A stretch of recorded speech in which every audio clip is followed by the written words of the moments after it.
Hello! Today I'll be showing you herringbone stitch.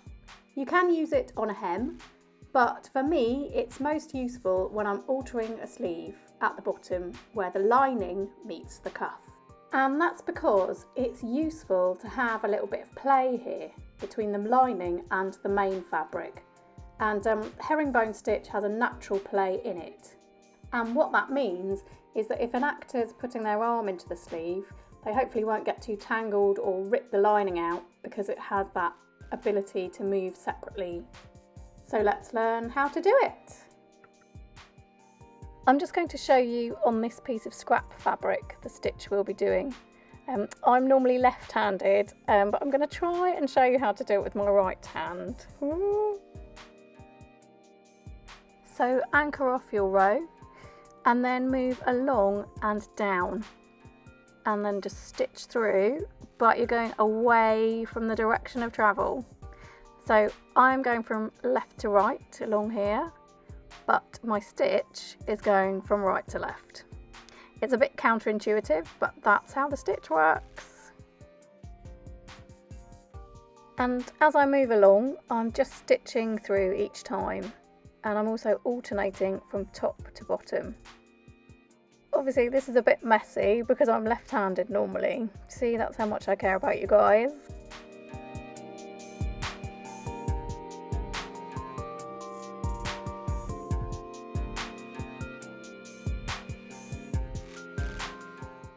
So as you can see, you end up with a sort of cross pattern. Now some people call this cross stitch, and I don't find that very helpful at all. So it's worth checking with someone whether they actually mean herringbone or embroidery cross stitch. So here I've got my jacket sleeve that I'm going to reattach this lining to.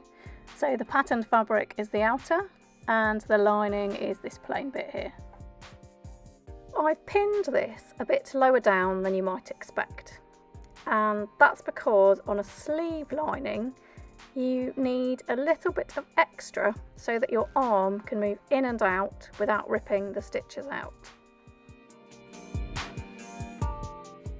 I'm going to anchor off on the lining so that it doesn't show at all on the main body of the sleeve.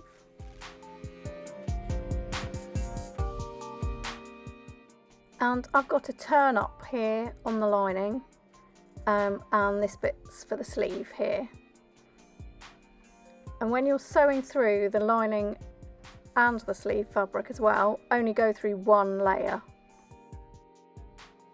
So I've anchored, and now I'm moving along and stitching onto the sleeve turn up, and then I move along again and stitch onto the lining, and as I said before, just through the kind of inside layers, not into the outside, otherwise it won't work and it will look horrible.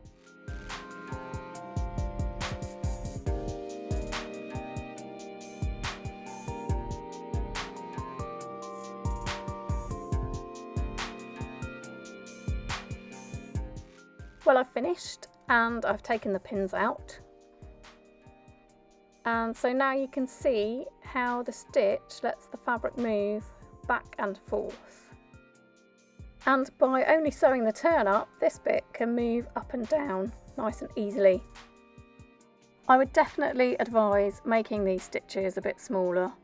It will definitely make it more secure, and also it will look 1,000 times better.